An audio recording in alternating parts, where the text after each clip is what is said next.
Selamat jumpa para pemirsa di rumah. Saya Dr. Randa Jelis Lidriati, SHMH dari Kantor Hukum Cipta Lovem, Jalan Sidosermo PDK 2, Kavling 370, Surabaya. Cipta Lovem membantu Anda menyelesaikan masalah hukum Anda yang up to date.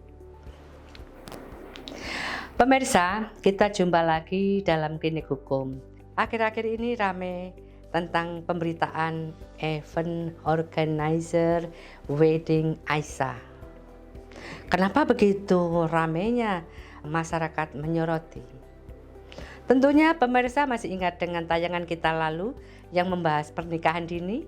Bagaimana pernikahan dini, usia berapa, negara dalam peraturan perundang-undangannya menuliskan.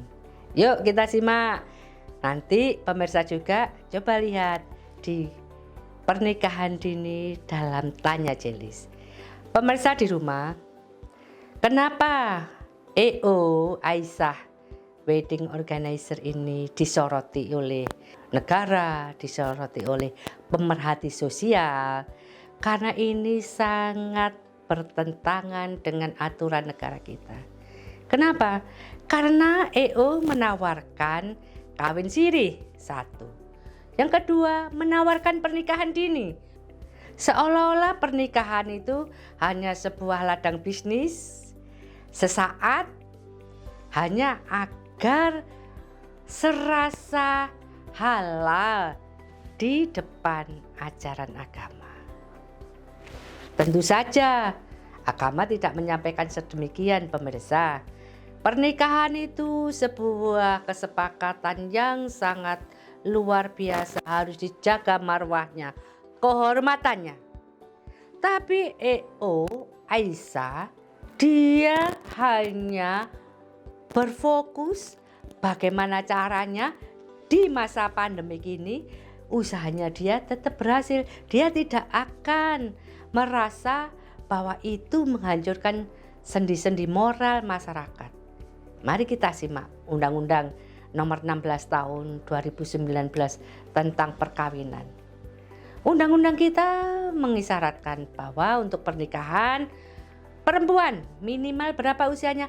19 tahun. Laki-laki berapa? 21 tahun. Kenapa demikian? Karena di usia itu anak-anak sudah mulai stabil emosionalnya. Mereka sudah mulai paham tentang reproduksinya. Kalau anak-anak masih di bawah itu, mereka masih membutuhkan dunia yang lain. Dunia kegembiraan, tawa canda, melihat satu orang dan orang lainnya, kemudian mereka membandingkan.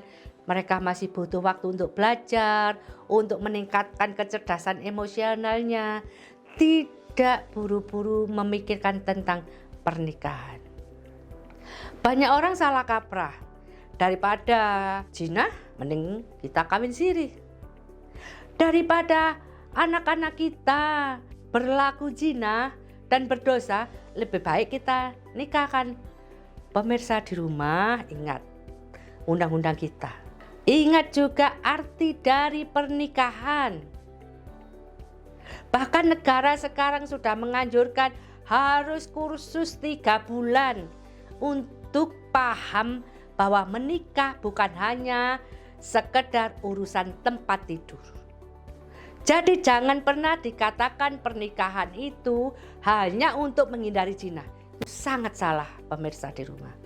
Pernikahan adalah kesepakatan 2 orang untuk membentuk sebuah keluarga. Bagaimana kalau pernikahan hanya dilandaskan sebuah hubungan persetubuhan antara laki-laki perempuan saja? Apa jadinya masyarakat? Bagaimana standar moralnya? Bagaimana negara kita ini akan maju kalau negaranya, masyarakatnya berpikir demikian, mundur ke belakang? Pemirsa di rumah, Undang-Undang Perlindungan Anak Nomor 23 Tahun 2002 dan Undang-Undang Nomor 35 Tahun 2004 tentang perlindungan anak. Pemirsa, Anak-anak biarkan dia tumbuh dengan sisi-sisi kebaikan. Orang tua harus melindungi anak-anak untuk masa depan yang lebih baik. Bagaimana anak-anak di usia 12 tahun menikah, sedangkan dia sendiri masih senang bermain peta umpet, sedangkan dia masih senang bermain layang-layang, sedangkan dia masih pengen ngobrol sama temannya, ketemu, bercandaria, tapi dia harus diberikan tanggung jawab ngurus suami, ngurus anak. Apakah Anda tidak bisa membayangkan bagaimana anak-anak masuk dalam jebakan pernikahan dini yang sangat merugikan masa depannya?